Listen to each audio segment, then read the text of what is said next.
Polity के session में आप सभी साथियों का हार्दिक स्वागत है। और इसमें जानेंगे हम विधेयक के प्रकार। किसके विधेयक कितने प्रकार के होते हैं? तो आइए साथियों बात करते हैं विधेयक कितने प्रकार के होते हैं। तो 4 प्रकार के होते हैं। कौन कौन से विधेयक होते हैं? तो आपके कितने प्रकार का विधेयक होते हैं? 4 प्रकार के विधेयक होते हैं। सबसे पहले का आपका संविधान संशोधन विधेयक, और इसकी चर्चा अनुच्छेद आपके आर्टिकल 368 में की गई है। फिर साधारण विधेयक, इसकी चर्चा अनुच्छेद 107 में की गई है। फिर आपका धन विधेयक, इसकी चर्चा 110 में की गई है। फिर आपका वित्त विधेयक या वित्तीय विधेयक, इसकी चर्चा आपकी 117 में की गई है। लेकिन संविधान में आपके बजट शब्द का प्रयोग नहीं किया गया है। किसका प्रयोग किया गया? आपके वित्त का प्रयोग किया गया है।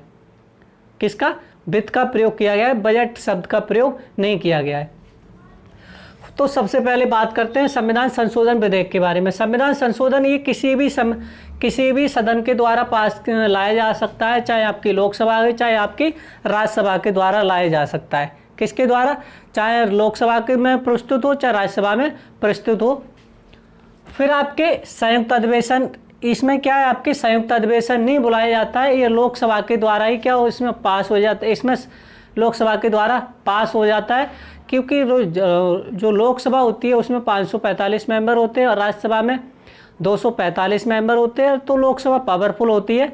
और जो हमारे देश का जो प्रधानमंत्री, वो जो हमारे देश का प्रधानमंत्री है, जो शासनाध्यक्ष हैं, वो क्या लोकसभा से ही होते हैं। और आपके तो जो पावर होती है वो सबसे ज़्यादा किसकी होती है? तो लोकसभा की पावर होती है। किसके द्वारा? लोकसभा की पावर होती है। और इसमें संयुक्त अधिवेशन नहीं बुलाया जाता है। फिर आपके राष्ट्रपति पुनर्विचार के लिए, जब लोकसभा राज्यसभा के द्वारा ही जब जो संविधान संशोधन मामला पास किया जाता है, उसके बाद ये कहा जाता है आपके राष्ट्रपति पुनर्विचार के लिए जाता है। अगर राष्ट्रपति इसको वापस कर देता है तो लोकसभा राज्यसभा के द्वारा इसे फिर से पारित किया जाता है।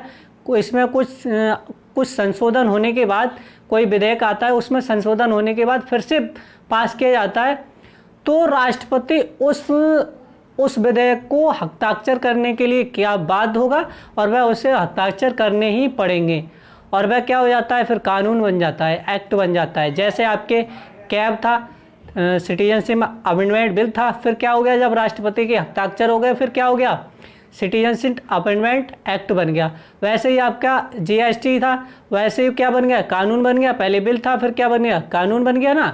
तो ऐसे ही क्या हो जाता है, जब तक किसी बिल पर राष्ट्रपति साइन नहीं करेगा तब तक वह बिल कानून नहीं बनेगा। फिर आपके दोनों सदनों के से 2/3 बहुमत से पास होना अनिवार्य है। कितना? आपके चाहे लोकसभा के हो चाहे राज्यसभा के, दोनों सदनों से 2/3 बहुमत से पास होना इसको अनिवार्य है। नहीं तो क्या हो जाएगा? ये कैंसिल हो जाएगा। क्या हो जाएगा?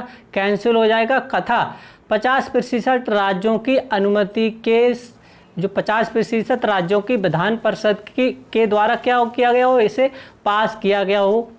क्या किया हो? 50% राज्यों की विधानसभा के द्वारा पास किया गया हो। जैसे जीएसटी मामला हो या आपके सिटीजनशिप अमेंडमेंट हो, सीए हो।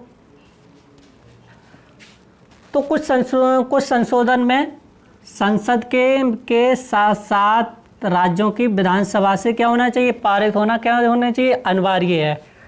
तो ये तो थे आपके संविधान संशोधन विधेयक के कुछ ऐसे मुख्य अंतर मान लो, ये आपके मुख्य बिंदु हैं। अगर आपसे पूछा जाए साधारण विधेयक, ये संसद के किसी भी सदन के द्वारा पास किया जा सकता है, चाहे आपके लोकसभा के द्वारा, चाहे राज्यसभा के द्वारा, चाहे सरकारी मंत्री के द्वारा, चाहे गैर सरकारी मंत्री के द्वारा। यहाँ भी आपके चाहे सरकार मंत्री किसके द्वारा, चाहे सरकारी या गैर सरकार के द्वारा संयुक्त अधिवेशन बुलाया जाता है। साधारण विधेयक में संयुक्त अधिवेशन बुलाया जाता है, लेकिन संविधान संशोधन विधेयक में आपके संयुक्त अधिवेशन नहीं बुलाया जाता है। ये आपके चाहे सरकारी मंत्री या गैर सरकारी मंत्री के द्वारा इसको लाया जाता है, चाहे लोकसभा में और आपके लोकसभा में और राज्यसभा दोनों से ही। सरकारी मंत्री कौन होते हैं? जिनके पास पद होता है वह सरकारी मंत्री होते हैं, जिनके पास पद नहीं होता है वह गैर सरकारी मंत्री होते हैं। जैसे आपके अमित शाह, राजनाथ सिंह, ये कौन है आपके? ये सरकारी मंत्री हैं। कौन है? ये सरकारी मंत्री हैं। संयुक्त अधिवेशन बुलाया जाता है और इसकी अध्यक्षता कहाँ होती है? तो सेंट्रल हॉल में होती है। इसकी अध्यक्षता कहाँ होती है? सेंट्रल हॉल में होती है। और इसकी अध्यक्षता किसके द्वारा की जाती है? तो लोकसभा अध्यक्ष के द्वारा की जाती है। अगर लोकसभा अध्यक्ष भी उपस्थित नहीं है तो लोकसभा उपाध्यक्ष के द्वारा की जाती है। अगर आपके लोकसभा उपाध्यक्ष ही उपस्थित नहीं है तो आपके कौन करता है? तो उपसभापति करता है, ना कि आपके सभापति करता है। सेंट्रल हॉल की अध्यक्षता कभी भी आपको कौन करता है? आपके सभापति नहीं करता है, उपसभापति करता है। कौन करता है? उपसभापति करता है। राष्ट्रपति पुनर्विचार के लिए, साधारण विधेयक राष्ट्रपति पुनर्विचार के लिए भेजा जाता है। कहाँ पर? पुनर्विचार के लिए भेजा जाता है। राज्यसभा अपने पास अधिकतम 6 माह रोक सकती है। साधारण विधेयक को राज्यसभा अधिकतम 6 माह तक रोक सकती है, लेकिन अगर अपने पास अधिकतम 6 माह रोक सकती है, किसको रोक सकती है? साधारण विधेयक को राज्यसभा कितने माह तक रोक सकती है? 6 माह तक रोक सकती है। किसी साधारण विधेयक को। लेकिन लोकसभा साधारण विधेयक को 50% प्लस 1 सदस्य के द्वारा इसे क्या कराना पड़ता है? पारित कराना पड़ता है। अगर साधारण विधेयक 50% प्लस 1 से पारित नहीं होता है तो लोकसभा क्या हो सकती है? भंग हो सकती है और अविश्वास प्रस्ताव भी आ सकता है विपक्ष के द्वारा। किसके द्वारा? विपक्ष के द्वारा अविश्वास प्रस्ताव भी लगाया जा सकता है। इसीलिए लोकसभा के द्वारा साधारण विधेयक 50% प्लस 1 से पारित कराना अनिवार्य होता है।